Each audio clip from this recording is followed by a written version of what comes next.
Video अंत तक जरूर देखें, बहुत बढ़िया और जरूरी जानकारी दी गई है। एक भी सेकंड स्किप ना करें। हमारे आत्मनिर्भर YouTube चैनल को सब्सक्राइब करें। वीडियो को लाइक, कमेंट और शेयर जरूर करें। वीडियो के लास्ट में एक जरूरी सूचना है, उसे जरूर देखें। सामाजिक व धार्मिक पोस्ट। लंका में राम जी 111 दिन रहे। लंका में सीता जी 435 दिन रही। मानस में श्लोक संख्या 27 है। मानस में चौपाई संख्या 4608 है। मानस में दोहा संख्या 1074 है। मानस में सोरठा संख्या 207 है। मानस में छंद संख्या 86 है। सुग्रीव में बल था 10,000 हाथियों का। सीता रानी बनी 33 वर्ष की उम्र में। मानस रचना के समय तुलसीदास की उम्र 77 वर्ष थी। पुष्पक विमान की चाल 400 मील प्रति घंटा थी। रामादल व रावण दल का युद्ध 87 दिन चला। राम रावण युद्ध 32 दिन चला। सेतु निर्माण 5 दिन में हुआ। नलनील के पिता विश्वकर्मा जी हैं। त्रिजटा के पिता विभीषण हैं। विश्वामित्र राम को ले गए 10 दिन के लिए।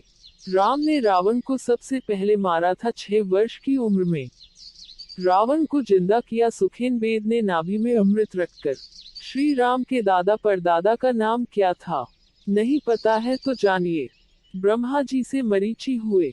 मरीचि के पुत्र कश्यप हुए। कश्यप के पुत्र विवस्वान थे। विवस्वान के वैवस्वत मनु हुए। वैवस्वत मनु के समय जल प्रलय हुआ था। वैवस्वत मनु के 10 पुत्रों में से एक का नाम इक्ष्वाकु था। इक्ष्वाकु ने अयोध्या को अपनी राजधानी बनाया और इस प्रकार इक्ष्वाकु कुल की स्थापना की। इक्ष्वाकु के पुत्र कुक्षी हुए। कुक्षी के पुत्र का नाम विकुक्षी था। विकुक्षी के पुत्र बाण हुए।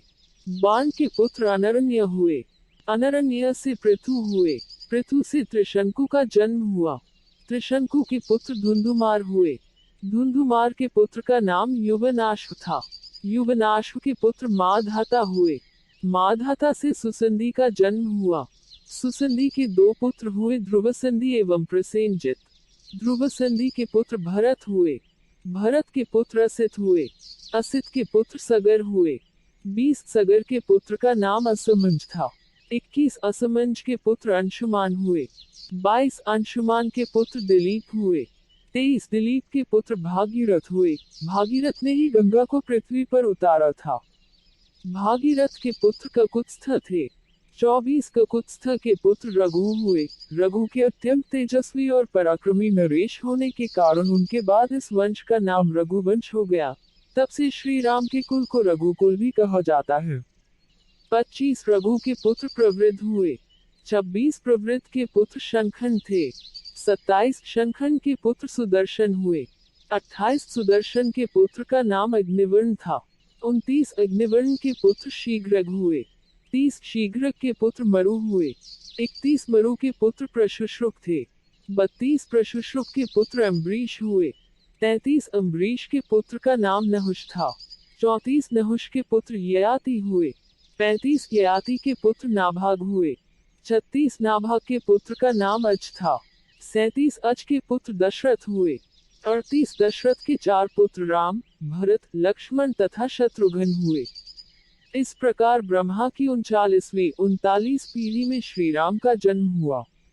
शेयर जरूर करें ताकि हर हिंदू इस जानकारी को जाने। यह जानकारी महीनों के परिश्रम के बाद आपके सम्मुख प्रस्तुत है। 5 ग्रुप को भेजकर धर्म लाभ कमाएं।